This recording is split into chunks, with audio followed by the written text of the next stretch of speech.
Print electronic media మిత్రులందరికీ నమస్కారం. ఈరోజు ప్రధానంగా మిమ్మల్ని ప్రెస్ మీట్కి ఆహ్వానించడానికి ప్రధాన ఉద్దేశం తెలంగాణ రాష్ట్రంలో ఉన్నటువంటి అన్ని రకాల గురుకులాలలో ఉన్నటువంటి సమస్యల్ని గత కొన్ని దశాబ్దాల కాలంగా పెండింగ్లో ఉన్నాయి.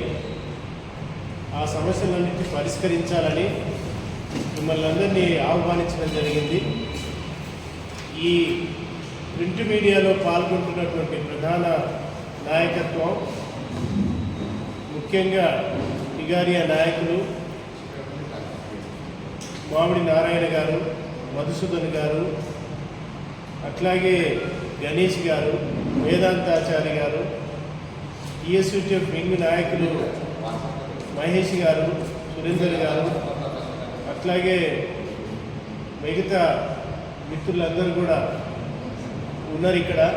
వారందరూ కూడా మాట్లాడతారు. కానీ ప్రధానంగా ఈరోజు డిమాండ్ ఏంటంటే తెలంగాణ రాష్ట్రంలో గతంలో 289 స్కూళ్ళు అన్ని రకాల 5 రకాల గురుకులాలకు సంబంధించినటువంటి స్కూళ్ళు ఉండేవి. కానీ ఇప్పుడు గత ప్రభుత్వం 289 స్కూళ్లను 1022 స్కూళ్ళుగా పెంచింది. దానికి మనం స్వాగతించినాం. కానీ ఆ పెంచినటువంటి స్కూళ్ళు ఏవైతే ఉన్నాయో ఆ స్కూళ్ళన్నింటికి కూడా సరైనటువంటి వసతులు లేకుండా, భవనాలు లేకుండా, అద్దె భవనాల్లో, అద్దె ఇళ్లల్లో, అద్దె కాలేజీలలో రకరకాల ఎక్కడ వీలైతే అక్కడ పెట్టి నడుపుతున్నటువంటి పరిస్థితి.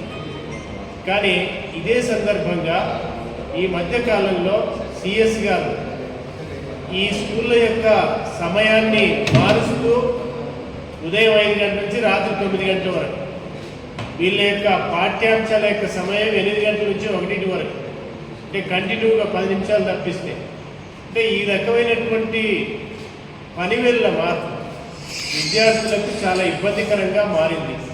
అట్లాగే పిల్లల యొక్క మెస్ ఛార్జీలు పెంచాలని, మెస్ ఛార్జీలు గత 25 సంవత్సరాలుగా మెస్ ఛార్జీలు పెంచలేదు. కానీ ఆ పిల్లలకు పెరిగిన ధరలకు అనుగుణంగా మెస్ ఛార్జీలు పెంచాలని. అట్లాగే ఇంకొక ప్రధానమైనటువంటి డిమాండు, భవనాలు లేవు, ప్రతి ఒక్క స్కూల్కి భవనాలు నిర్మించాలనే డిమాండ్ ఈరోజు ప్రధానంగా ఉంది.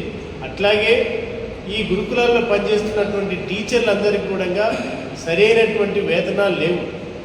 వేతనాలు అంటే మామూలుగా డే స్కాలర్గా పనిచేస్తున్నటువంటి టీచర్లకి ఏ రకంగా వేతనాలు ఉన్నాయో, రాత్రి పగలు పిల్లల దగ్గర తల్లిదండ్రుల కాపలా ఉన్నటువంటి టీచర్లకు